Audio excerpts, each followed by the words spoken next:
Hi, everyone, and welcome back to the Nick Halaris Show. Our guest this week is Kate Epstein, an associate professor of history at Rutgers University. Kate, welcome to the show. Thank you so much for having me. I've been excited to have this conversation. This all came about. I want to just acknowledge one of my most loyal listeners and friends forwarded me an article that he read of yours called We Robots in a publication called Persuasion. And it was such a good article, such an interesting subject that I just had to reach out to you. So thank you to Brian, my friend, for making this happen. And thank you for being here. It's my pleasure. Thank you to your friend Brian as well. Yeah, absolutely.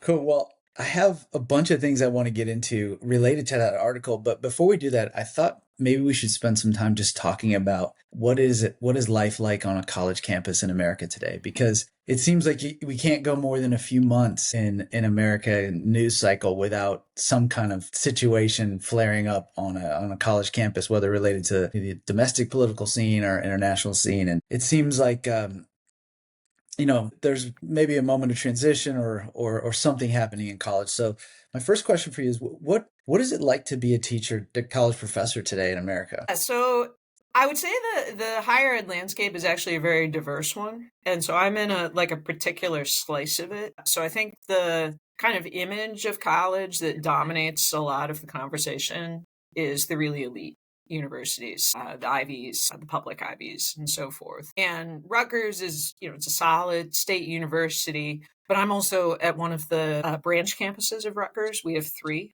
So I'm actually not at the big campus, which is in New Brunswick. I'm at the Camden campus. And so that's, I think, probably relevant to kind of situating where I am in the landscape.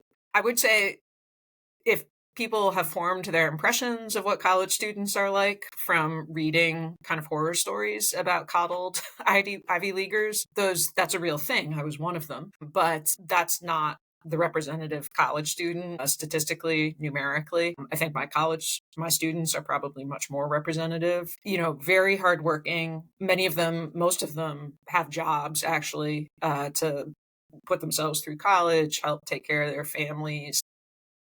So they're not lazy. They're often not doing the work I ask them to do, but that's often actually because they're putting in so many hours at a job. I've always liked them as people, just kind of like down to earth, like intellectually open-minded. You ask them some crazy question, they kind of give it the old college try. Quite earnest, which I also really like.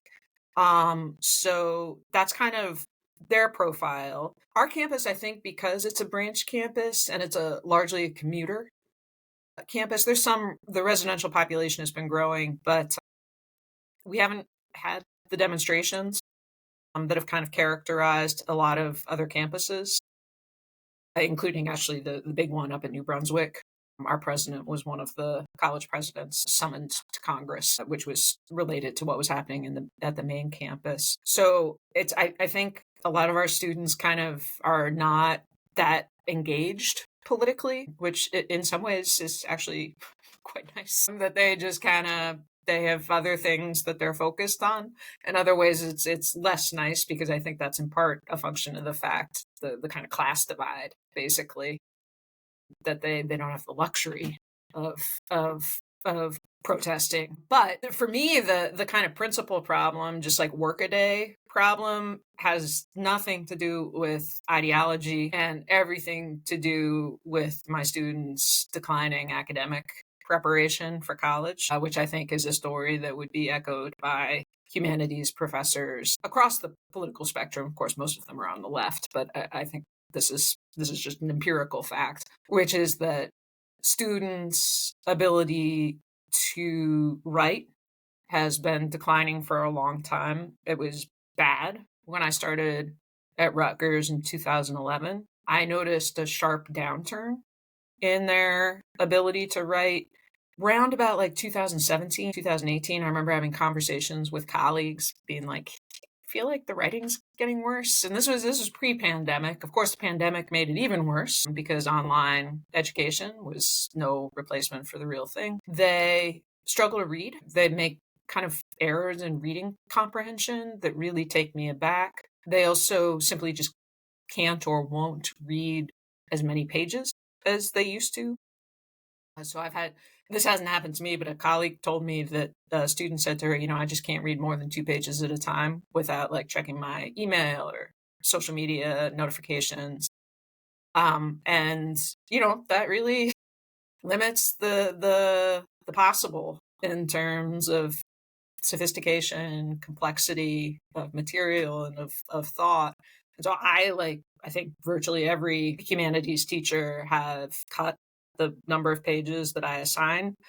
I'm not happy about that. It's been, I think, probably the clearest way in which I've lowered my standards for what I think is appropriate for a college level history course. But that's when I'm still fighting fighting vigorously a rearguard action against lowering my standards in other ways. But that's one where I was just like, yeah, they're just not gonna. I'd rather have them actually do at least some of less reading than have them do none of Yeah. the increased page count. So that's kind of a tour of at least my landscape. Okay. That's interesting. And on the reading front, like what percentage do you think is down? Like let's say take your college history course, if that's Mhm. X pages, what percentage down are you asking your students? I think when I was in college, I went to Yale. I graduated in 2004. I also had a very rigorous high school and middle school education. So Yale in many ways was actually like easier for me. But I took it for granted that I'd be reading like 200 to 300 pages a week for a class, which is probably a little bit below like a graduate reading load, where the standard rule of thumb in a graduate history class is a book a week. So 300 plus pages, but yeah, I mean, like I wouldn't have batted an eyelash at being asked to read a couple hundred pages a week, and like hard stuff too. I probably have my reading down to about like 60 pages a week for my students, like about 30 pages per class, 2 classes a week. Okay. So So pretty that's, dramatic. yeah, I'm not good at Pretty dramatic. math, but I know that's a big percentage That's a huge. decrease. I just interviewed, so the I think the episode just before this one is going to come out is a good friend of mine who's one of the world's best SAT tutors and Interesting. ACT tutors, and he reported the same phenomenon Hmm. roughly along the same timeline that you're Oh, describing, that's which fascinating.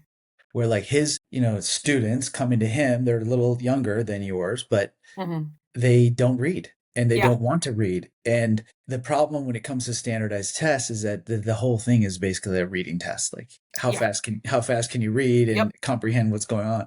And so Yeah. he spends like he says now his whole program is different. He spends a lot of time teaching the art of deep reading to these kids who theoretically should know how to read really well if they're trying to get, perfect Yeah. scores in the SAT. So Yeah, and we actually, my husband and I, we pulled our younger stepdaughter or my younger stepdaughter, my husband's younger daughter, out of the local public school, which is supposed to be a good public school, because we were just appalled at the standards, and sent her to Catholic school, actually, even though we're not Catholic, in the hopes of just like getting her drilled in the fundamentals. And it's definitely been an improvement, but my husband almost had to physically restrain me when her church history teacher said that she's okay with the students asking ChatGPT to summarize like difficult medieval texts. And I was just like thinking, like, too bad, so sad. Like, I'm sorry, it's hard. Like, you need to learn to read difficult things in the original. And so I think that sort of thing probably helps to explain why your friend is having to adjust his program.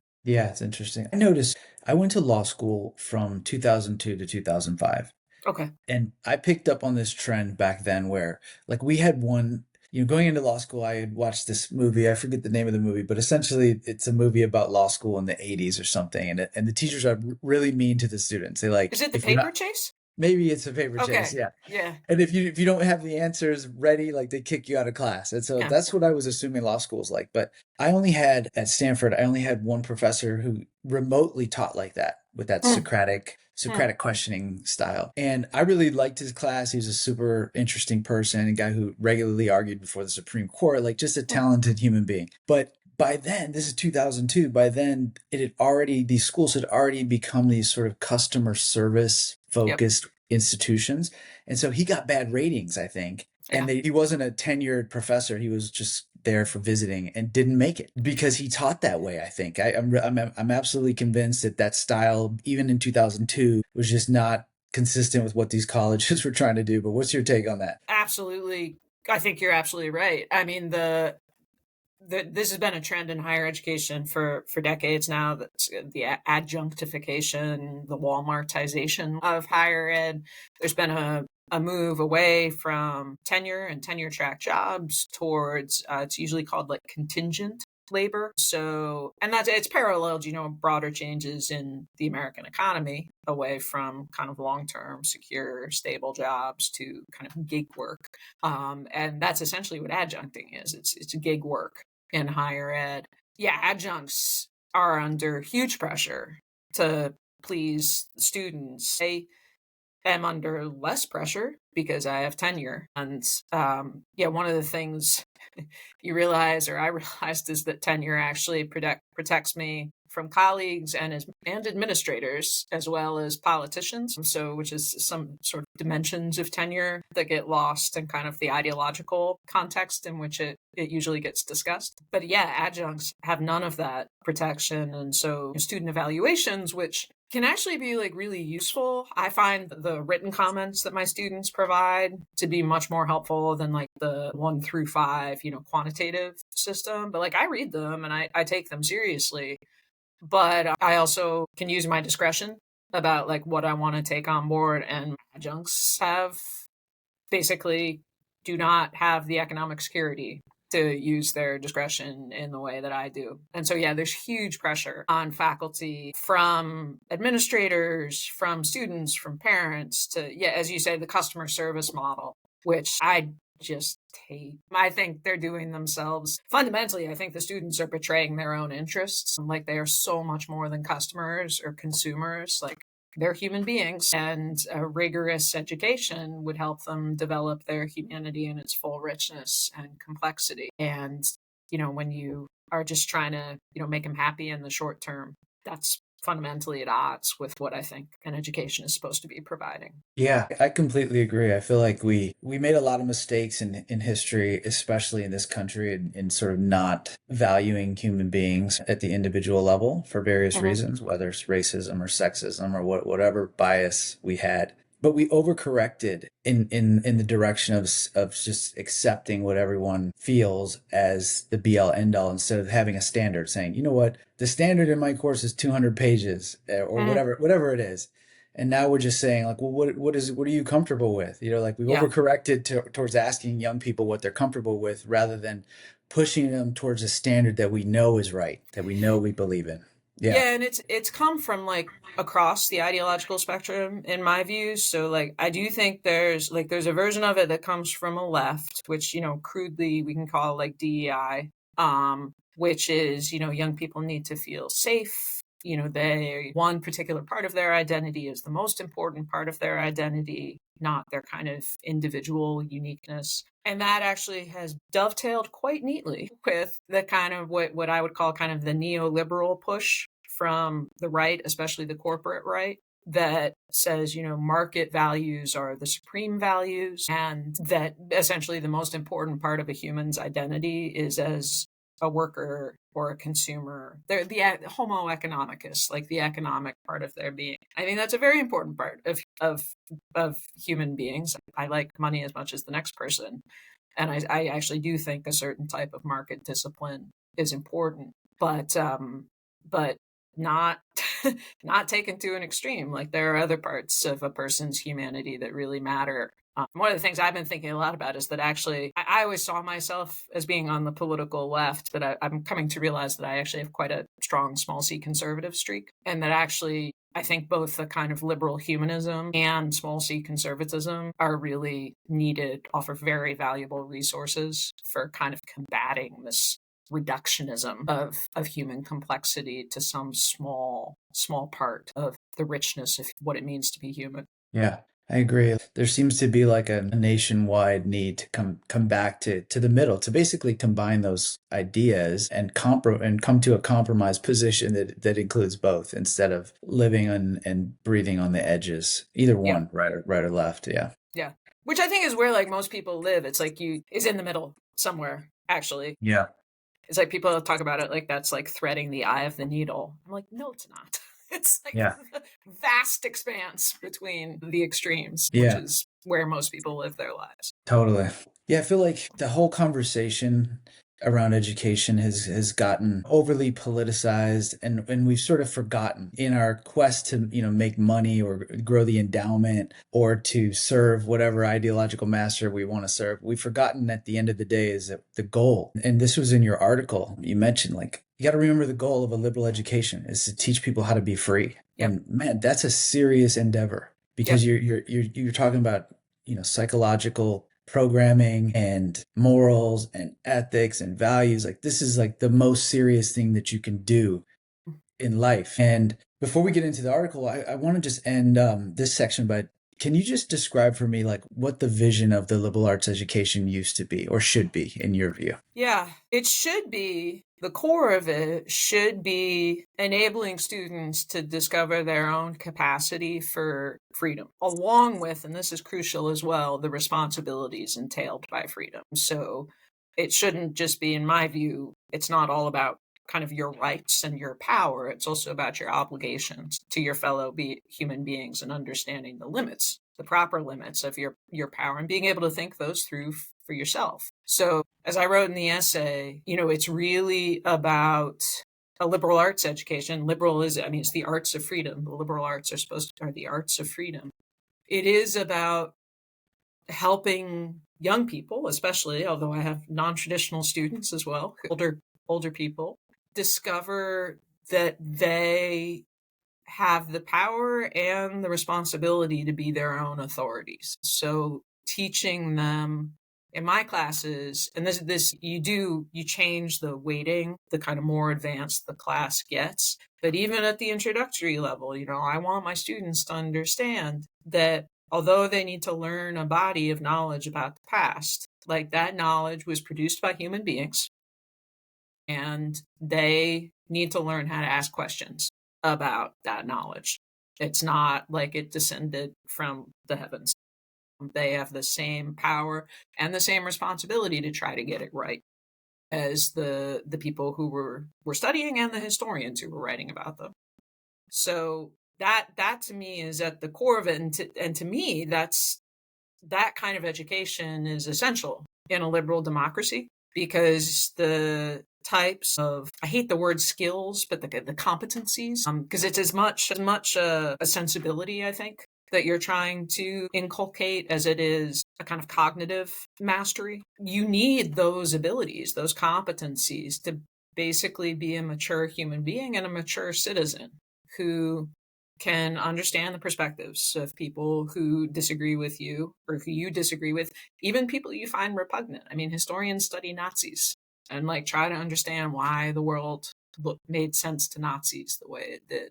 So, if you can do that for Nazis, you can do that for people of the different political party than yours. You need it with friends, you need it in just your intimate personal relations, the ability to see the world through someone else's eyes, but also have a sense of self and kind of filter that through your own sense of right and wrong and of reality. And these are all of the abilities that we're supposed to be teaching in the liberal arts, and particularly in the humanities.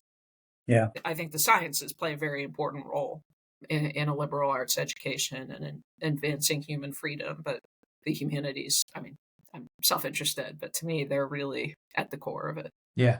I love the way you phrase that too. And I'm glad you used the word citizen because I feel like when I came of age, I feel like the fundamental problem of the education system that I encountered was that it was fully infected by this idea that the goal was to position yourself to be economically successful. And I get that, right? Because that's like the American dream. And there's a lot of reasons why our system was going that direction after the World War II and whatnot.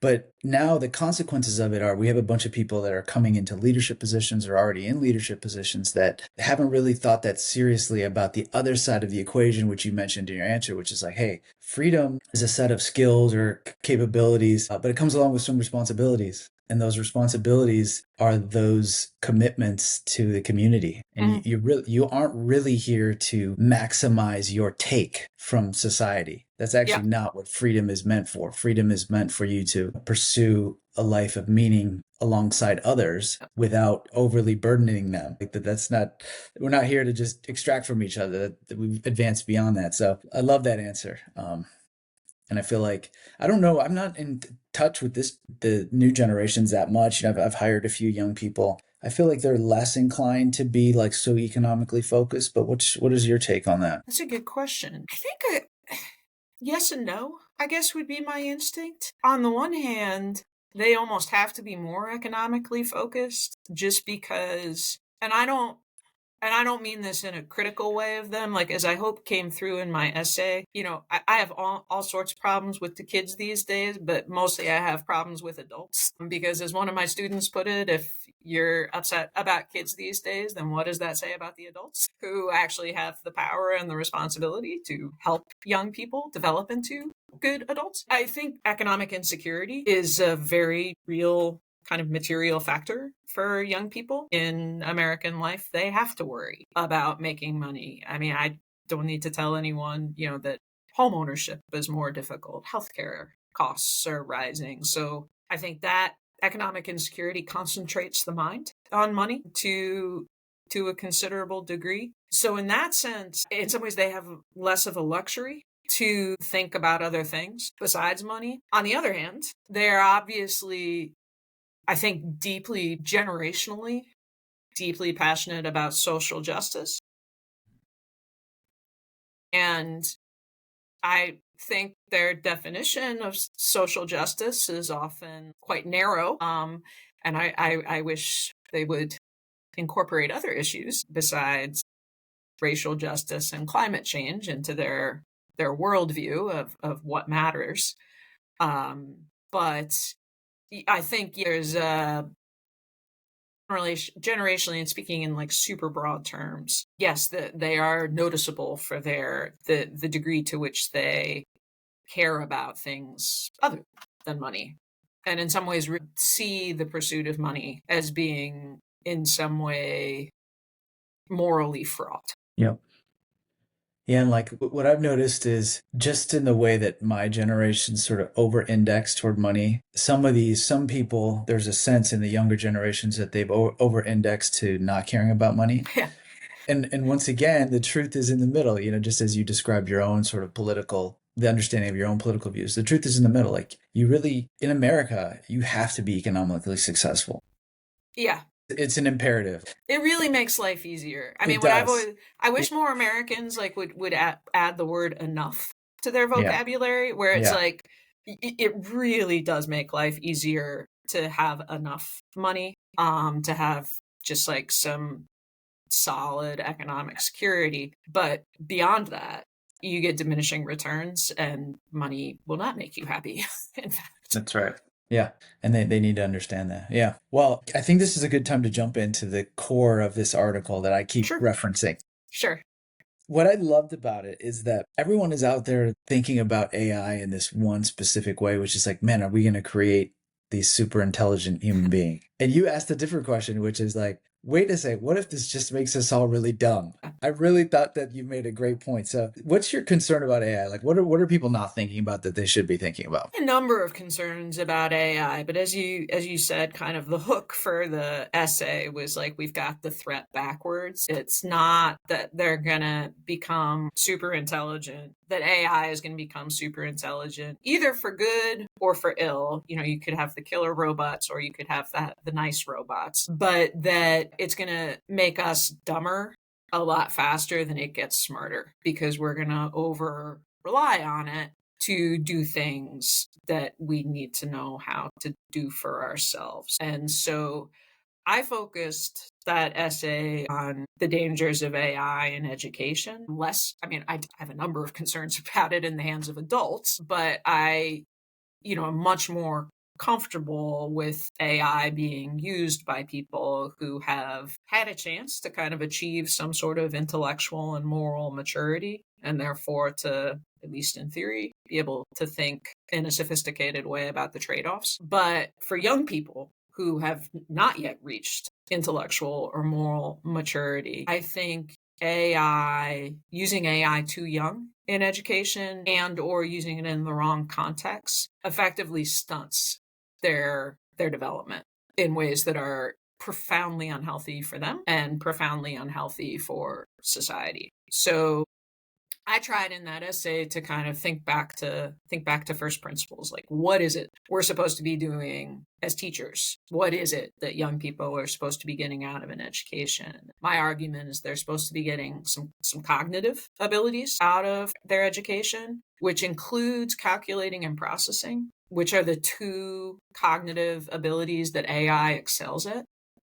But they're supposed to be getting other cognitive abilities as well: reasoning, judging, criticizing, evaluating. And that intellectual development should, in theory, proceed apace in tandem with emotional development. Whereas you're able, as a historian, as you're able to analyze more complex texts, you should also be actually improving your ability to see the world through the eyes of people you don't like. You should be improving your capacity actually for self-discipline, in effect, to kind of say, you know what, I have some strong feelings here, but I'm going to need to put those aside, at least temporarily, and really try to understand what this person who seems repugnant to me is saying and why. And AI, when students use it either to answer questions or to write their essays, are shortchanging themselves. Not only are they not learning how to calculate and process, which they aren't doing, and it's kind of like when you use AI to solve a math problem, like it's like using a calculator before you've learned how to do the equation yourself. Like, it's fine to use the calculator once you know how to do it, but you should learn to know how to do it yourself first. So they're robbing themselves of the development of the calculating and processing, but much more fundamentally to me, they're robbing themselves of the development of those higher intellectual and emotional faculties: the reasoning, the criticizing, the judging, and the capacity for empathy, really. And if you think about what's happening when someone reads a complex text or writes an essay, like, it's just, I'm not a neuroscientist, but I imagine it as just like neurons and synapses, just getting denser and thicker. And if you're asking the machine to do that with you, like, for you, like, that's great for the corporation because it's basically monetizing your requests, and the AI is getting thicker, but you're getting more and more intellectually impoverished. Yeah. And I think you make a great point. I mean, it kind of goes back to what we were talking about earlier, which is the reading and writing thing, which is really, if you rewound the clock, like, let's say this is before the Industrial Revolution, if you were lucky enough to get an education, that education involved learning how to read and write, reading a bunch of texts and evaluating those texts, and maybe giving speeches, Yeah. maybe doing some math, but it was basically reading and writing. And we're getting to a place where, at least on the writing part, I guess, and the reading, like, kids are opting out of it because they can, because technology has enabled them to be like, well, I can just get a summary, so I'll just get the summary. Yeah. Yeah. And it's a shortcut. And it just makes me, like, I think about, for instance, like, what slaves were willing to risk and to sacrifice to learn to read and write, the extraordinarily high premium that African-American freed people put on education in the wake of the Civil War. Like, some of the first things they do are like schools. They want schools. They want their kids to learn. They want to learn how to read and write. They want their kids to learn how to read and write. And I find that deeply moving. And yeah, to the contrast between the premium that they put on it because they understood the power in it, and just the kind of lackadaisical approach that our culture seems to take towards reading and writing today, we have lost the plot in that regard. Yeah. Yeah. And then I think this is sort of like common knowledge, but I think it's legitimate common knowledge, unlike a lot of common knowledge, which is that writing and thinking are, like, incredibly connected. And Yes. so Yes. if you give up writing as a practice, then your thinking is going to be compromised. I think it's possible to think without writing. Like, let's say you were like a really disciplined person like Socrates, and you thought out loud.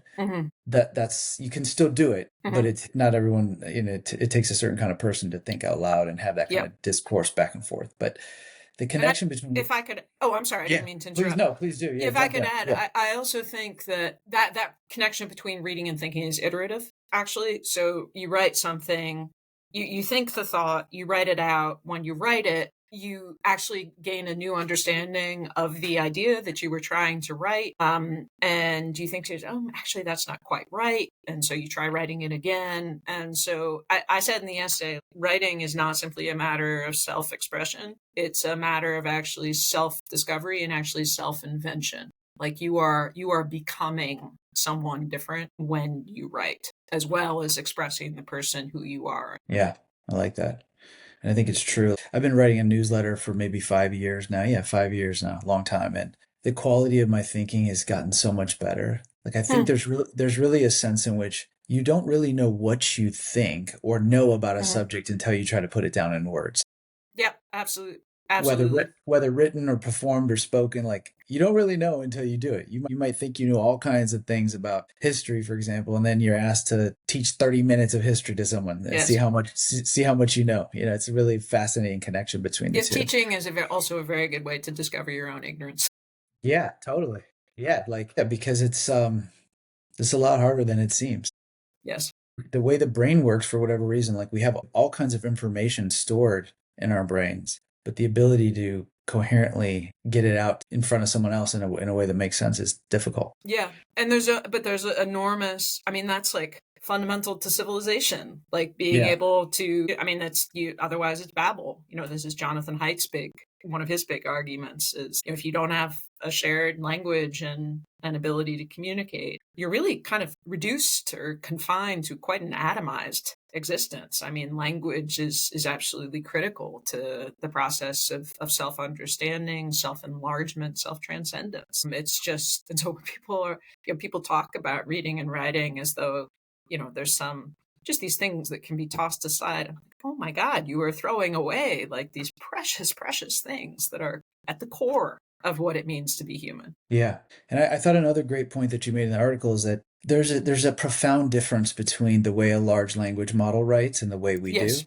Yeah. which is like we aren't probabilistic writers. Ours is coming from someplace else and we barely even understand it. Like scientifically, we don't even understand how human beings come up with things. Right.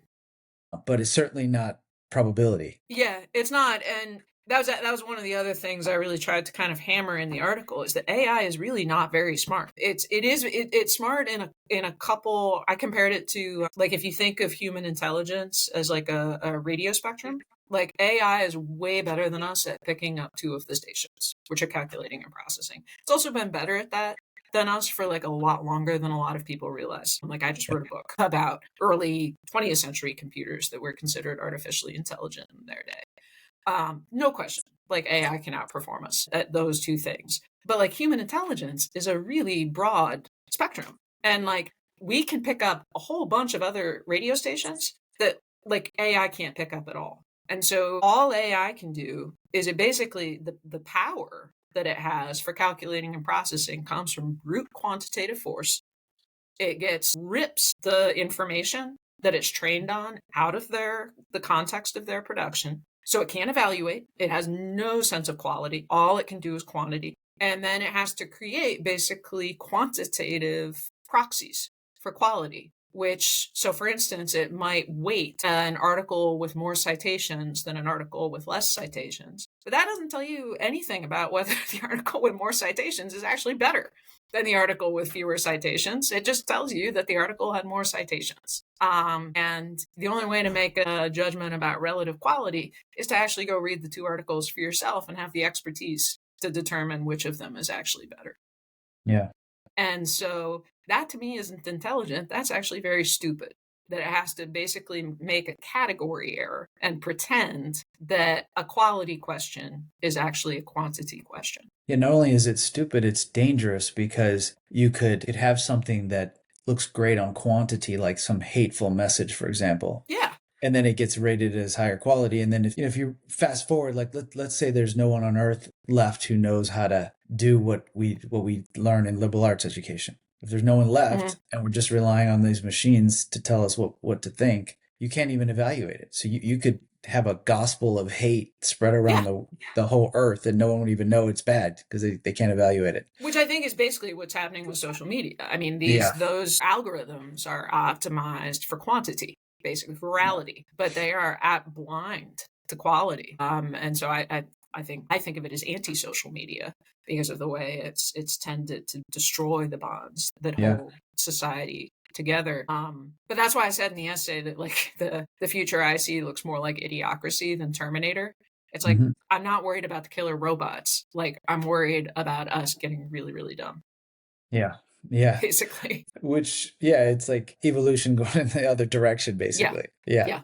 Yeah. Which is scary. Yeah. I know it's I've been thinking a lot about like the economic consequences of AI and I Mm. think to tie it with your article, I feel like where I came to on the economic side is what would human beings do if they didn't have to earn money? And I think you have to go back to maybe like ancient civilization to try to answer that question, right? Go back to like the slave-based societies of Greece and Rome, where there were large portions of the population who didn't Hmm. do anything economically. And what did, Well, it's hard to predict. Yeah. it's hard to predict. I once heard a really interesting paper by an English professor who had read sci-fi novels basically that attempted to imagine a world without scarcity. And money is just it's an expression of scarcity. And basically his finding was that the sci-fi novelists, and I totally agree with them on this, is that in a world without scarcity, human beings will find a way to invent scarcity because it is just so deep in human nature to compete over things. So if you have, I mean, I just look at how billionaires pay, frankly. It's like you have everything, but you'll find some sort of, I don't know, whatever the right purses, that there aren't enough of Yeah. to compete over. Or the right So sports team or whatever. yeah, Exactly. I see the exactly. point. Yeah. I see the point. Exactly. Yeah. So I just, yeah, I'm not not worried. I wish I were about AI delivering a world of super abundance. Yeah. Yeah. It's probably, I mean, the natural world, right, is not a world of infinite resources. And It's so not. even if we could structure the economy in a way that felt like there were infinite resources, there really is never going to be because Earth has just a limit on how much food it can produce Yeah.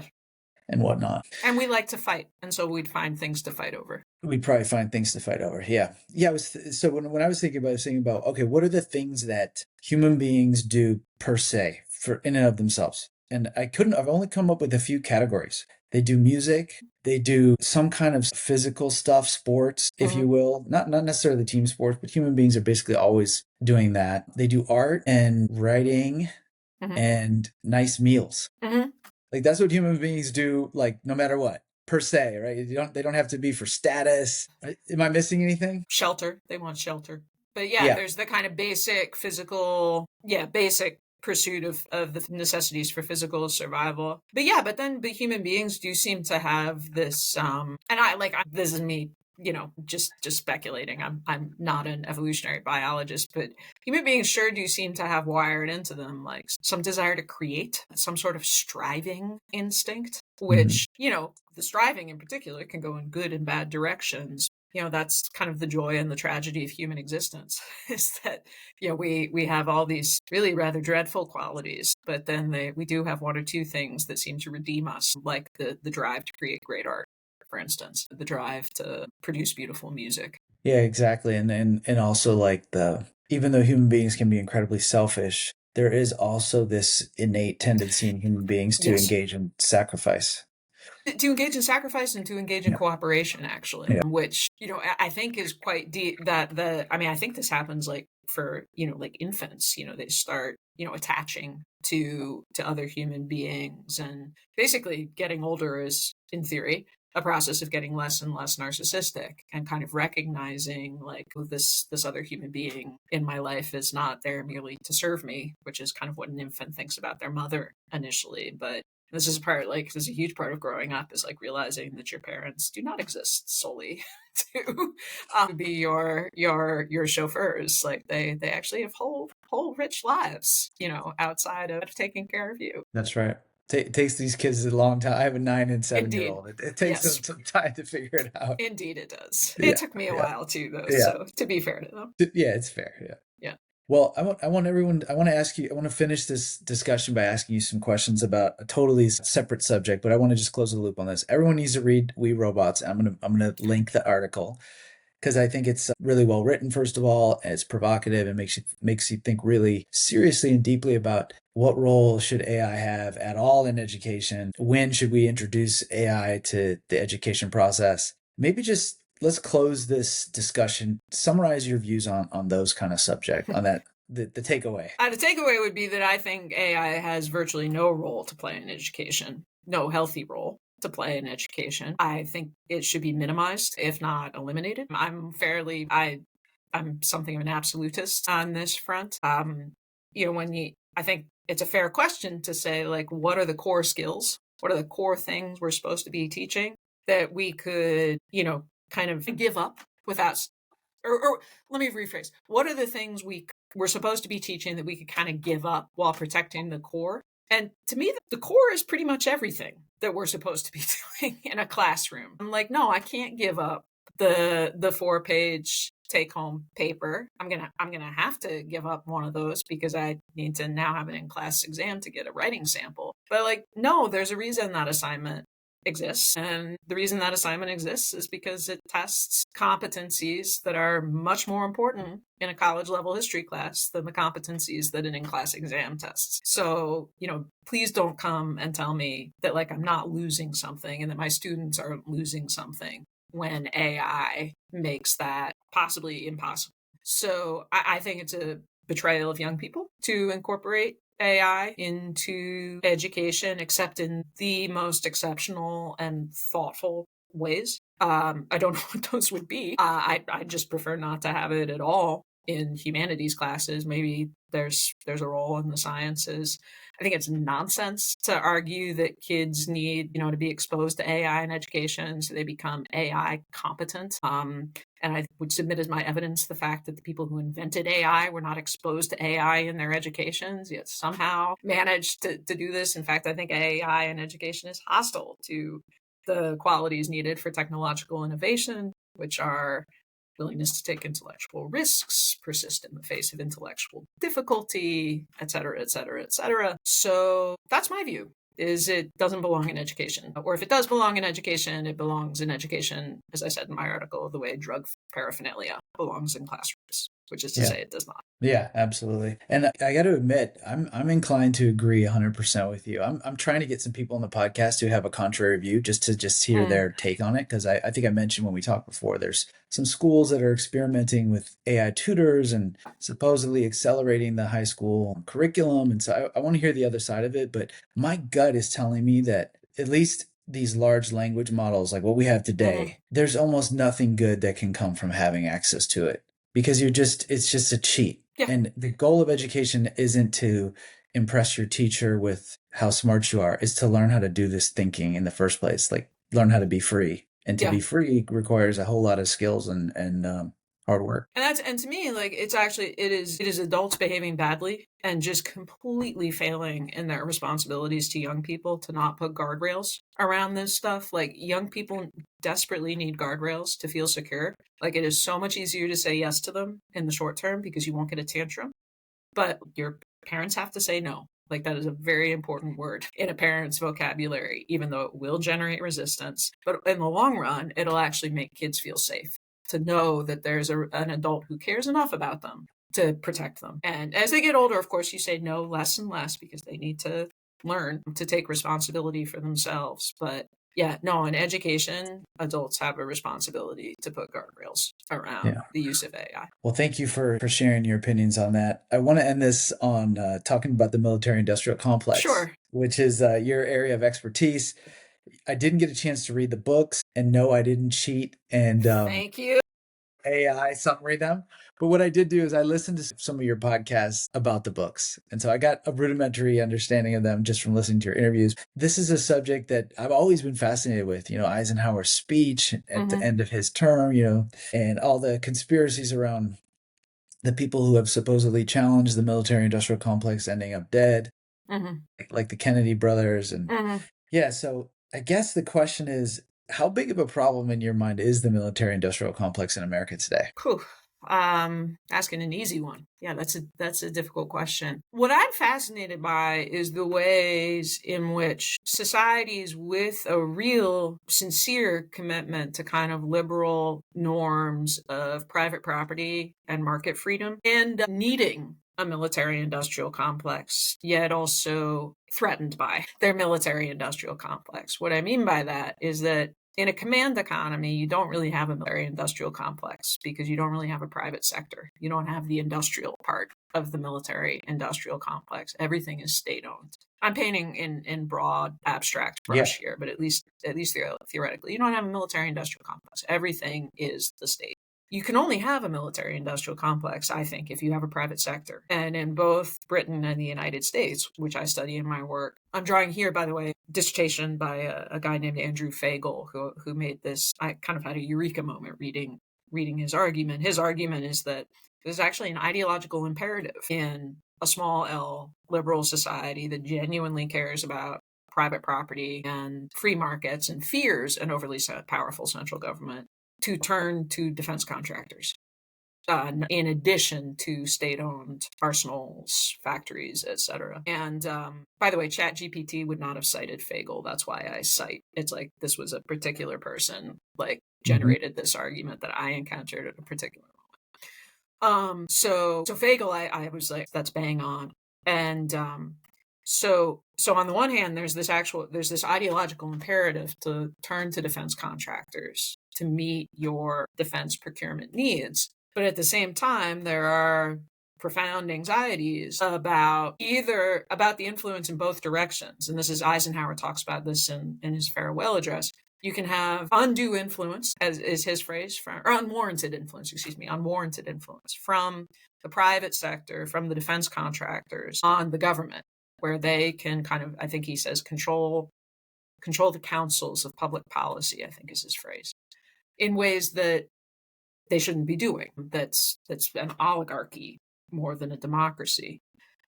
Conversely, Eisenhower says you can also have the government really warping the free market by kind of distorting it to supply defense needs rather than, say, civilian or consumer needs. And Eisenhower, I've been thinking a lot about this. He was a prescient guy, was Eisenhower, in the context of what the Trump administration is doing to science funding. But Eisenhower says in that speech that he's quite worried about federal contracts becoming, I think his phrase is, virtually a substitute for intellectual curiosity in academia. And of course, the whole model that evolved after World War II is deeply reliant on federal money. So that's the kind of paradox, is that the very sincerity of your liberal democratic commitments make you turn to defense contractors and not rely solely on the government. But then you get really worried about what that complex, that intertwining of the state and the private sector means for your freedom. Basically, one of the things that I really am fascinated by is the way in which the complex is genuinely complex, which is to say, Eisenhower pictures it in his farewell speech as kind of like a well-oiled machine that's good for both the military and industry, but maybe his concern is bad for the American people. And there's very good reason to kind of see it as a well-oiled machine. Sorry, I probably shouldn't gesture with my hands so much. There's very good reason to see it as a well-oiled machine. The government gets some really advanced technology and defense contractors can make a lot of money. But there's also enormous tensions between the state and defense contractors. The ones that interest me in my work are over intellectual property rights. So basically, defense contractors, in keeping with liberal norms, they want to protect what they believe to be their private property. Of course, it's very highly debatable how to draw the boundaries of the object of property protection, but they want to protect what they regard as their intellectual property, which would mean being able to do whatever they want with it, including selling it across national borders. And then governments want defense contractors to continue working for them and therefore have an incentive to respect their assertions of private property rights. But governments also have national security secrecy interests.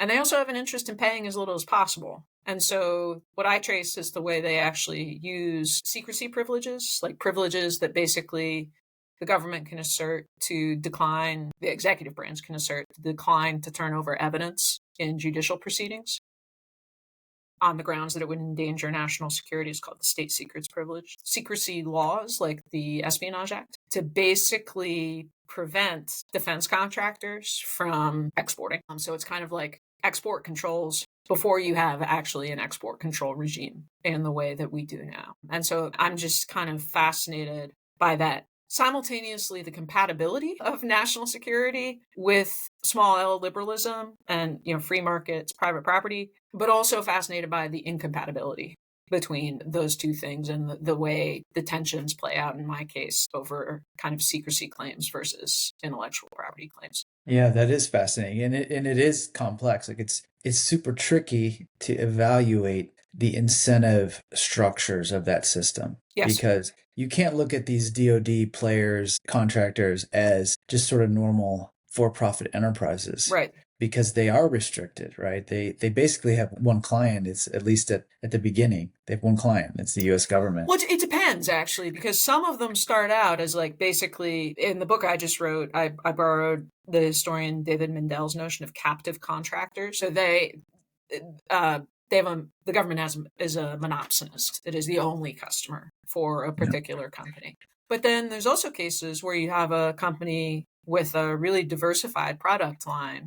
So like GE is the big example in this book I just wrote, where the government is like, ooh, we really need them to do something. There's a bit of naval technology they wanted that we can't do ourselves. And then the leverage, of course, is totally different in that situation where they're coming to GE saying, we really want you to help us out, rather than the firm being in some way the creature of the creation of the government. And I guess that doesn't really answer your question about like how big a problem is the military industrial complex, because I've conflicted feelings about this, and this is like totally aside from, I'm just speaking kind of as a person here, not as a historian. Like I've conflicted feelings about it. Like on the one hand, I don't like China, and if my choice is between a world under American hegemony and a world under Chinese hegemony, I mean, my real choice would be a world without a global hegemon, but I don't think that's in the cards. I think the actual choice is between American and Chinese hegemony. I'd prefer it be American.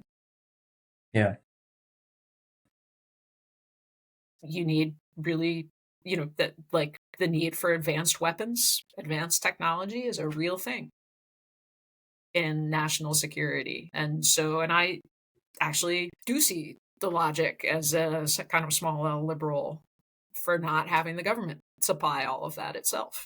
I think the mixed economy is the least bad option. I suppose that's my inner conservative speaking. Like there's no real good option here with no cost. We're just choosing between bad and worse options. And so to me, you need defense contractors. You want them to be highly innovative, but I'm also not thrilled as a citizen with the dominance of big corporations, of the defense sector, and of the American economy more broadly. I think of myself as pro-capitalist, but I definitely have an anti-corporate streak. The bigness makes me really uncomfortable from a kind of democratic accountability perspective. Yeah. So yeah, I'm conflicted on it. And I also think, in my book, I developed some unexpected sympathy for kind of small firms in the defense contracting space. Defense contractors are not generally thought of as the most sympathetic figures. But boy, you can really get squished by the government. And the government can be really nasty to you if you're a small to medium-sized firms, and you can have your life ruined, your livelihood taken away. So, and just, on a kind of moral level, I don't like that. Yeah. So yeah, but this to me is really like, I would never say all of that in a history book, because like to me, like my job as a historian is really just like understanding the problem and its true complexity. Like not oversimplifying it, either to say the military industrial complex is less threatening than you think, or saying it's more threatening than you think, but like, what are the dynamics? What are the incentives at work here? Like my two of my mentors, two of my three mentors, they each had a great line that kind of had made the same point. One of them was John Sumida. He would say, before you can judge whether a decision is right or wrong, you have to understand why it was difficult, which is to say you need to understand like all of the relevant variables that had to be taken into consideration. Like you can't just be a Monday morning quarterback and say, oh, what an idiot. I would have done so much better. Like you really need to try to recreate the situation as it appeared to someone in the moment. And then another mentor, Nick Lambert, he would say to me, you have to identify the parameters of the problem before you can solve it. Very similar kind of in spirit to what Sumida would say, where it's like, the problem probably has a lot more parameters than you think it does at first glance. And you need to actually identify all of those parameters before we can even start talking about solutions to it. And so Yeah. that's really what I tried to do in the book, and what I try to Yeah. do in the classroom as well, which is like, and this goes back to the AI thing. It's like, let's not dumb this down. like, the world is a complex place. Like you need to develop the capacity to actually engage the complexity on its own terms. Yeah. And like you say in the article, it's more than just the sort of intellectual, it's the emotional, the Yes. empathy. Like to get yourself, one of my favorite thought experiments is you hear this all the time, is like, well, was Truman right in Hmm. launching the atomic Right. bombs, right? And to have an intelligent answer to that question, like you really have to engage in some very complex thinking Yep. and emotional understanding. Yes. To be in the room and understand what Americans were feeling, what American leadership was feeling, to even come close to being able to understand why that was a tough decision for those people at that time. Yeah. That's actually one of the papers that I give is I teach a class on 20th century U.S. military history. And one of the papers is, I don't ask right or wrong because I don't think historians should ask that question, but why? Mhm. Why did Truman decide to drop the bomb? And even the why question, before you even start to get to moral judgments, is awfully difficult. Yep. Yeah, there's no easy answer. No. It's almost an impossible assignment, but that's what makes it a good assignment. Yeah, and again, this is what Yeah. ChatGPT can't do. It can't weigh evidence. The Yeah. evidence is conflicting. So what source do you decide to weight more than others? Yeah, totally. Well, I'm going to make sure to include links to all your books, Thank you. this article we discussed. Thank you so much for taking the time to come on the show. I thought this was a super fascinating conversation, and I think people are going to be thinking twice about the world and education and AI after listening to it. So thank you so much. Thank you very much for having me. I appreciate it.